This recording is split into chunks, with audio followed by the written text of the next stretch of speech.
یەکێک لەو بڵاوکراوە هەرە تایبەت و جوانانەی کە لە ئێستا لە نێو کتێبخانەی کوردیە بوونیان هەیە ئەویش یەکێکە لەو کتێبانی کە بێگومان لەلایەن ئیسماعیل مەحموودی نووسەرەوە نووسراوە کە ئەویش ڕۆشنبیرانی کورد مەکتەبی ئەستەمبوڵی حاجی قادری کۆی بۆ گوتاری تازەگەری کوردی دیارە بەشێک لە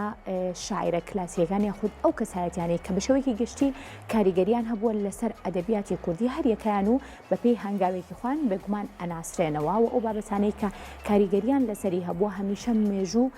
ئەو تایبەتمەندیان پێ ئەبەخشێت کە چۆن توانیویانە ئەو بابەتە بەلاڕێکی ترایە خود بڵێن ڕێگەی ڕاستی خۆی ببن دیارە حاجی قادری خۆی ژێکێک کە لەو کەسایەتیانەی کە هەمیشە لەگەڵ بڵین تازەگەری لە نێو ئەدەبیاتی کوردی هەبووە و لەم کتێبەشە باس لە ئەو بابەتانەکرێت کە حاجی قادری کۆی بێگومان لە تەواوی ژیانی خۆی و تەواوی ژیانی ئەدەبی خۆیان بە شێوەیەکی گشتی چۆن توانێتی کە کاریگەری هەبێت بۆیە لەلایەن زۆر بەڕێز ئیسماعیل مەحموودیەوە ئەم کتێبە بێگومان نووسراوەتەوە و بە شێوەیەکی زۆر جوان باس هەم لە کارکتەری حاجی قادری کۆی و لەسەر ئەو ڕێڕەوەی کە چۆن توانیوێتی ئەو تازەگەریانش ببەخشێت بەنێو کتێبخانەی کوردی یاخود بڵێن بەنێو ئەدەبیاتی کوردی بە شێوەیەکی گشتی و چۆن بابەتی ڕەخنەش کە بابەتێکی زۆر گرنگە لە نێو ئەدەبیاتە کە بە هەمان شێوە حاجی قادری کۆی چۆن توانیوێتی کاریگەری لەسەری هەبێت. کتێبی ڕۆشنبیرانی کورد مەکتەبی ئەستەمبوڵ حاجی قادری کۆی و گوتاری تازەگەری کوردی لە نووسینی ئیسماعیل مەحموود